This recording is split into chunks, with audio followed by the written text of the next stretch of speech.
Bihar board matric और inter pass करने वाले छात्रों को जो स्कॉलरशिप मिलता है, यानी कि matric pass scholarship, inter pass scholarship, 10th pass scholarship और 12 पास स्कॉलरशिप, तो 2024 के बच्चों का जो ऑनलाइन प्रक्रिया चल रहा है उसके पैसे कब मिलेंगे, क्या करना होगा, पेमेंट लिस्ट कहाँ आया है, इसका लास्ट डेट फिर बढ़ा तो कितना तक बढ़ा। कुछ ऐसी शर्तें हैं कि जिन शर्तों को पूरा करने पर ही बच्चों को केवल पैसा मिलेगा। तो ये सारी जानकारी और पैसा आखिर ये 10-12 पास स्कॉलरशिप 2024 का कब आएगा अकाउंट में, वो सारी जानकारी आपको मिलने वाली है इस वीडियो में। सिंपली इसके लिए हम गूगल में सर्च करेंगे स्कारलेट स्टडी और सबसे ऊपर जो रिजल्ट आएगा ना उसको हम सिंपली क्लिक करके ओपन कर लेंगे। यहाँ पर आपको दो पोस्ट नजर आएंगे, एक इंटर पास स्कॉलरशिप 2024 और एक आएगा मैट्रिक पास स्कॉलरशिप 2024। तो 12 यानी इंटर पास करने वाले छात्र सिंपली इस पोस्ट को ओपन करेंगे, सारा लिंक यहाँ मिलेगा, और मैट्रिक पास करने वाले इस पोस्ट को ओपन करेंगे। तो सिंपली इस पोस्ट को ओपन करने के बाद आपको सबसे पहले नीचे आना है, सारे लिंक्स वहीं पर दिए गए हैं। और पहली बात तो मैं आपको ये बता दूं भाई कि देखिए, अगर आपके एप्लीकेशन में कोई तरह की भी समस्या है तो उसके लिए ईमेल आईडी जारी किया गया, और ईमेल आईडी क्या है तो mkuy2024@gmail.com। किसी भी समस्या के लिए आपको इसी ईमेल आईडी पर ईमेल करना है। लेकिन हाँ, इस ईमेल आईडी पर ईमेल करने से समस्या सॉल्व हो ही जाए इसकी कोई गारंटी नहीं है, लेकिन फिर भी ये ईमेल आईडी उपलब्ध कराया गया है तो आप ईमेल जरूर करें। अब हम आते हैं कि हमें जो पहला काम करना पड़ेगा वो करना पड़ेगा स्टेटस चेक। लेकिन उससे पहले मैं आपको एक चीज दिखाने जा रहा हूं। देखिए, ये होम पेज का लिंक है, होम पेज को खोलिएगा तो यहां पर जो मेधासॉफ्ट का होम पेज खुलेगा ना, इसमें फिलहाल जो डेट शो कर रहा है वो डेट आप अपने सामने स्पष्ट देखिए।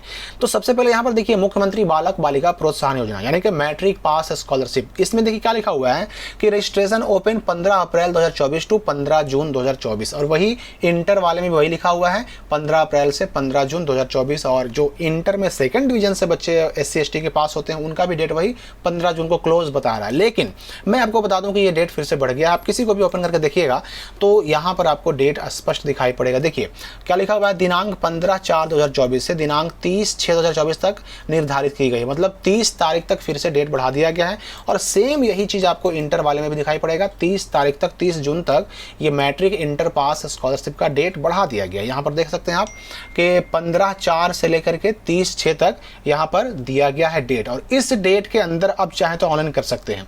अब यहाँ पर एक चीज आपको और समझना है कि ये ऑनलाइन का डेट भले ही खत्म ही क्यों ना हो जाए, जिन बच्चों का रजिस्ट्रेशन ऑलरेडी हो चुका है उन बच्चों को टेंशन बिल्कुल नहीं है, उनका यूजर आईडी डेट खत्म होने के बाद भी आएगा और वो डेट खत्म होने के बाद भी फाइनल सबमिट कर सकते हैं, नो प्रॉब्लम। हाँ, नया रजिस्ट्रेशन करने का लास्ट डेट क्या है तो वो है 30/6/2024 फिलहाल।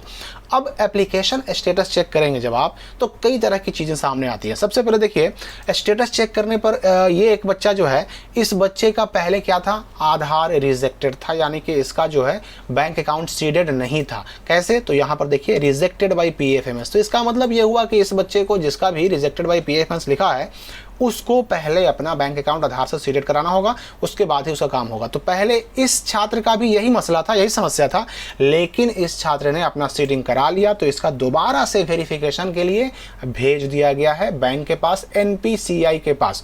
और NPCI से जब ये वेरिफिकेशन यानी कि आधार सीडिंग हुआ है कि नहीं हुआ ये क्लियर हो जाएगा तो यहाँ पर ये वेरीफाइड लिखा जाएगा और तब आएगा इस बच्चे का यूजर आईडी और पासवर्ड। एक बात आपको समझ लेना है कि जब तक आपका यूजर आईडी और पासवर्ड नहीं आ जाता तब तक आप फाइनल सबमिट नहीं कर सकते, और जब तक आप फाइनल सबमिट नहीं करेंगे तब तक पैसा नहीं आएगा। तो पैसा आएगा किसका, पैसा आएगा उन बच्चों का जिनका लिखा हुआ है आपका एप्लीकेशन मान्य है, भुगतान की प्रक्रिया प्रारंभ होने तक प्रतीक्षा करें। Your application is valid, wait for the payment to start processing. अब देखिए, ये बच्चा जो है इसने फाइनल सबमिट किया, यहाँ पर यस भी हो गया, 9 मई को इसने फाइनल सबमिट किया। एक और बच्चे का देखिए, इस बच्चे ने 19 मई को फाइनल सबमिट किया और इसका भी वही लिख रहा है कि आपका एप्लीकेशन मान्य है। और एक बच्चे को देखिए, इसने 9 जून को फाइनल सबमिट किया और इसका भी वही सेम लिख रहा है, आपका एप्लीकेशन मान्य है। मतलब ये कि 1 महीने से ज़्यादा टाइम हो गया बच्चों को फाइनल सबमिट किए हुए, लेकिन पैसे नहीं आ रहे हैं। तो ये पैसे आएंगे कब, इसके पीछे एक बहुत बड़ा रीज़न है, बहुत बड़ा लॉजिक है। देखिए, पैसा आने का जो है ना, बिहार के अंदर कोई भी योजना हो, चाहे वो मुख्यमंत्री बालक बालिका प्रोत्साहन योजना हो, मैट्रिक इंटर पास स्कॉलरशिप का योजना हो, या फिर पोस्ट मैट्रिक हो, कोई भी राशि पैसा अकाउंट में आने की एक प्रक्रिया होती है। उसके लिए ई कल्याण के माध्यम से जो वित्त विभाग है, वित्त विभाग यानी जो फाइनेंशियल डिपार्टमेंट हुआ, फाइनेंस डिपार्टमेंट हुआ बिहार का, वो पैसा पास करेगा और अलग अलग योजनाओं में पास करेगा। यहाँ पर देख सकते हैं अलग अलग योजना लिखी हुई है ना, सारे योजनाओं का पैसा पास होता है। और ये पैसा पास कब होता है? तो कैबिनेट की मीटिंग में, यानी मंत्रिमंडल के, मंत्रिपरिषद के मीटिंग में पैसा पास होता है और उसमें पैसा अलॉट किया जाता है अलग अलग विभाग को कि हाँ भाई सड़क विभाग में कितना, इसके बाद जो है शिक्षा विभाग में कितना, बच्चों के छात्रवृत्ति की राशि के रूप में कितना कितना कितना पैसा किसको दिया गया। जब वित्त विभाग से शिक्षा विभाग को पैसा मिल जाएगा तब जाकर के बच्चों को पैसा भेजने की शुरुआत की जाएगी। और सबसे पहला पैसा किसका आएगा? तो जिनका स्टेटस में लिखा हुआ है आपका एप्लीकेशन मान्य है, भुगतान की प्रक्रिया प्रारंभ होने की प्रतीक्षा करें, जिनका ये लिखा हुआ है उनका पैसा आएगा। जिनकी समस्या है, जैसे ये बच्चे का देखिए, your application has not been submitted, इसने आज तक ऑनलाइन ही नहीं किया, इसका पैसा नहीं आएगा। या फिर जो इससे पहले मैंने दिखाया आपको रिजेक्टेड बाय PFMS है, या फिर किसी का फादर्स नेम वेरिफिकेशन या अपना नेम वेरिफिकेशन पेंडिंग में है, इनिशिएटेड है या रिजेक्टेड है, किसी भी कारण से अगर आपका वेरिफिकेशन सब ग्रीन नहीं हुआ तो जाहिर सी बात है कि जब ग्रीन नहीं होगा तो आपका यूजर आईडी पासवर्ड भी नहीं आएगा, और जब वो नहीं आएगा तो आप फाइनल सबमिट भी नहीं कर पाएंगे, और फाइनल सबमिट नहीं करेंगे तो पैसा भी नहीं आएगा। तो इस बात को पहले समझना है, कोई भी प्रॉब्लम हो पहले उसको दूर करना होगा आपको। और जहाँ तक ये रिजेक्टेड बाय PFMS है तो उसके लिए आधार सीडिंग कराइए। अगर आधार में यहाँ पर आधार वेरिफिकेशन फेल होता है या आधार डेट ऑफ बर्थ वेरीफाई नहीं हो पाता है तो उसके लिए आधार को करेक्शन करवाइए, मैट्रिक के या इंटर के मार्कशीट से सेम करवाइए। अगर फादर्स या मदर्स नेम वेरिफिकेशन आपका पेंडिंग में है या फिर नहीं हो पा रहा है तो उसके लिए फिर वही जो मैंने आपको ईमेल आईडी बताया यहाँ पर, इस ईमेल आईडी पर ईमेल कीजिए। या फिर अगर मान लेते हैं आपका किसी और कारण से भी कोई भी पेंडिंग है तो ईमेल पर आप ईमेल भेज करके और सपोर्टिंग डॉक्यूमेंट में ईमेल अटैच कर दीजिए ताकि वहां से आपकी समस्या को सॉल्व किया जा सके। और उसके बाद आएगा आपका यूजर आईडी पासवर्ड। अब रही बात की तो फिर ये जो मैंने अभी बताया आपको कि वित्त विभाग से पैसा जब तक जारी नहीं होगा तब तक मैट्रिक इंटर पास का स्कॉलरशिप का पैसा नहीं आएगा। तो ये आएगा कब? तो देखिए इसका कोई फिक्स टाइम नहीं होता, इसके लिए कोई भी व्यक्ति पहले से कुछ नहीं कह सकता।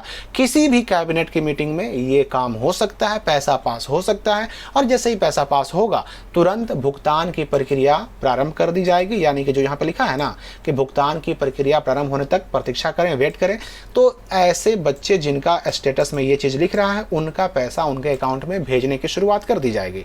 कोई भी राशि ऐसे ही भेज जाती है, उसके लिए पहले अलॉटमेंट होते हैं, और अलॉटमेंट कहां से आता है? तो वित्त विभाग से आता है, संबंधित विभाग में।